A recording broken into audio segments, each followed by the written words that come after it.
ప్రజలు, మేధావులు, ఇంజనీర్లు, ఉద్యోగస్తులు, రైతులు, విద్యార్థులు, యువకులు కూడా అచ్చరు పొందేలాగా మాట్లాడిన భాష, వ్యవహార శైలి చాలా జుగుప్సాకరంగా ఉందనడంలో ఏ రకమైన సందేహం లేదు. ఆయన కీలకంగా ఒకటి అన్నారు, బుద్ధి ఉన్నోడెవడైనా, మెడ మీద తలకే ఉన్నోడెవడైనా మేడిగడ్డ బ్యారేజీ నింపకుండా, బ్యారేజీ లేకుండా పంప్ హౌజులు మరి ఆన్ చేయొచ్చా అని. అరే ఓ బుద్ధి లేని ముఖ్యమంత్రి, మేము మొన్న సమ్మక్క బ్యారేజీ మొన్న కదా మేము వచ్చినాక కదా కట్టింది. సమ్మక్క బ్యారేజీ ముందు దేవాదుల ప్రాజెక్టు ఎప్పుడు ప్రారంభమైంది?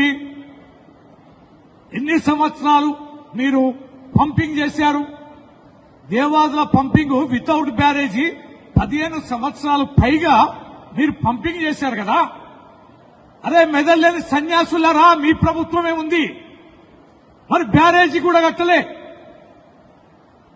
కేవలం ఫౌండేషన్ వేశారు నాటి వైఎస్ రాజశేఖర రెడ్డి గారు. అక్కడ కోయల ద్వారా వచ్చిన తిరుగుబాటుతోటి బ్యారేజీ కట్టలే కదా, పంప్ హౌజ్లు ఆన్ చేశారు కదా, సంవత్సరాల తరబడి కూడా నీటిని వరద సమయంలో పంపింగ్ చేశారు కదా.